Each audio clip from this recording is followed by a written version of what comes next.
ఉఫ్, ఈ motor cycle ని ఇలాంటి సమయంలో కొనాల్సింది కాదు. ఆర్థిక ఇబ్బందులు వచ్చిపడ్డాయి. ఇప్పుడిక ఈఎంఐలు చెల్లించలేకపోతున్నాను. నేను XYZ బ్యాంక్ నుండి రికవరీ ఏజెంట్ ని. మీరు మీ ఈఎంఐని టైంకి కట్టడం లేదు. నేను మీ మోటార్ సైకిల్ తీసుకెళ్లడానికి వచ్చాను. ప్లీజ్ సార్, అలా చేయకండి.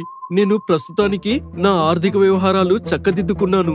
ఇంకా నేను మాటిస్తున్నాను, వచ్చే నెల నుండి రెగ్యులర్ గా ఈఎంఐలు చెల్లిస్తాను. బ్యాంక్ లెక్కన చూస్తే మీరు మొత్తం 20,000 రూపాయలు కట్టాల్సి ఉంది. ఇప్పుడు మీరు కనీసం 5,000 రూపాయలైనా కట్టాల్సి ఉంటుంది, లేదంటే మీ బండిని సీజ్ చేస్తాను. సరే, ఇప్పుడు నేను 5,000 రూపాయలు కడతాను. మిగతావి కొన్ని నెలల్లోనే కట్టేస్తాను. ఓకే సార్, ప్రత్యేకంగా మీకోసమే ఇలా చేస్తున్నాను. రసీదు ఇంకా పెండింగ్ డ్యూస్ పొజిషన్ నేరుగా బ్యాంక్ బ్రాంచ్ నుండి కలెక్ట్ చేసుకోండి.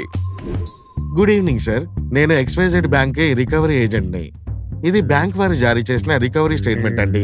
ఇందులో మీరు గత కొన్ని నెలలుగా ఈఎంఐలు కట్టడం లేదని బ్యాంకు మీ బండిని జప్తు చేయవచ్చని పేర్కొనబడింది. మీరు నేరుగా బ్యాంకుకైనా చెల్లించవచ్చు, లేదా నా వద్ద చెల్లించి రసీదు అయినా తీసుకోండి. ఏం మాట్లాడుతున్నారు మీరు? నేను కొన్ని రోజుల క్రితమే మీ ఏజెంట్ కి 5,000 రూపాయలు కట్టాను.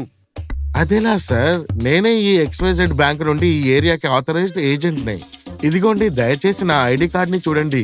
ఇంకా ఇదిగోండి, అథారిటీ లెటర్ కూడా ఉంది. మీరు అతని ఐడిని చూసారా? పేమెంట్ చేసినట్లుగా ఏదైనా ప్రూఫ్ ఉందా మీ దగ్గర? అయ్యో, నేను అతన్ని గుడ్డిగా నమ్మాను. వాడు నన్ను మోసం చేశాడు. అప్రమత్తంగా ఉండండి. నకిలీ రికవరీ ఏజెంట్లకి దూరంగా ఉండండి.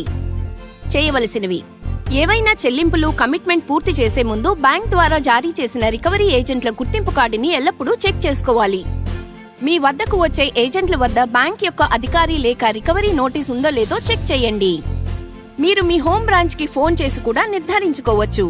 చేయకూడనివి: మీ వద్దకు వచ్చిన రికవరీ ఏజెంట్ల వద్ద బ్యాంక్ యొక్క సరైన గుర్తింపు లేదా రసీదు లేకుండా నగదు రూపంలో చెల్లింపులు చేయకండి.